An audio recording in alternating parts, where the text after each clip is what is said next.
Hello everyone, welcome to my another cooking blog. আজকে আমি আপনাদের সাথে দেশি মুরগি দিয়ে ফুলকপি আলু দিয়ে একটি ঝোলের রেসিপি শেয়ার করব। আর দেখতেই পাচ্ছেন আমি চিকেন কেটে ধুয়ে রেখে দিয়েছি। তারপর হচ্ছে ফুলকপি আলু কিছুক্ষণ তেলের মধ্যে হলুদ আর লবণ দিয়ে ভেজে নেব।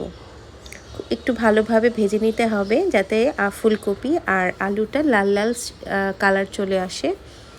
এই পর্যায়ে আমি ফুলকপি আর আলুগুলো ভাজা হয়ে গেলে একটা প্লেটে তুলে রাখব। তারপর তেলের মধ্যে আমি এলাচ, দারচিনি, তেজপাতা দিয়ে একটু লাল হয়ে গেলে এর মধ্যে পেঁয়াজ কুচি আর হচ্ছে কয়েকটা কাঁচামরিচ এর মধ্যে দিয়ে খুব ভালোভাবে নেড়েচেড়ে লাল লাল করে পেঁয়াজগুলো ভেজে নেব। এরপর আমি দিয়ে দিব একটু রসুন বাটা পরিমাণ মতো, দিয়ে কিছুক্ষণ আবার ভেজে লাল হয়ে আসলে আমি এর মধ্যে দিয়ে দিব একটু হলুদের গুঁড়ো, জিরের গুঁড়ো, ধনের গুঁড়ো, দিয়ে দিব সামান্য একটু পানি দিয়ে আমি কিছুক্ষণ কষিয়ে নেব। খুব ভালোভাবে কষিয়ে নেব যাতে সুন্দরভাবে মশলার সাথে পেঁয়াজটা মিশে যায়। এই পর্যায়ে আমি দিয়ে দিব লাল মরিচের গুঁড়ো, দিয়ে আমি আবার কিছুক্ষণ কষিয়ে নেব মশলাটা। দেশি মুরগির টেস্টই আলাদা থাকে। দেশি মুরগি দিয়ে আপনি যাই রান্না করেন না কেন অনেক টেস্টি হয়।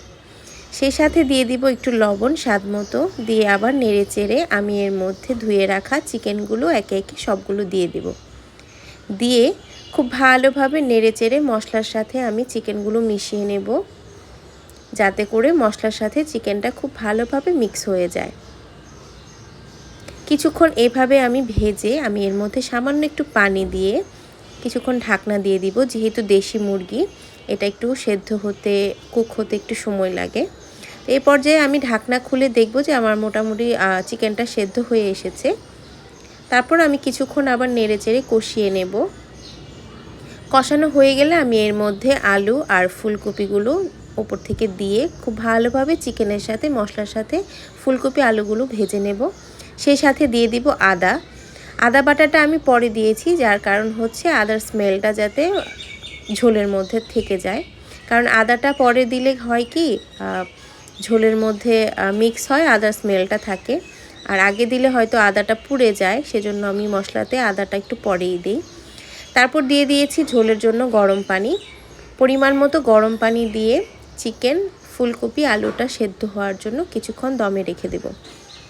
সুন্দরভাবে ফুটে উঠেছে, আমার চিকেনটা অলমোস্ট হয়ে এসেছে, ফুলকপি আলু সেদ্ধ হয়ে গেছে। সেই সাথে আমি গার্নিশের জন্য একটু ধনেপাতা কুচি উপর থেকে ছিটিয়ে দেব।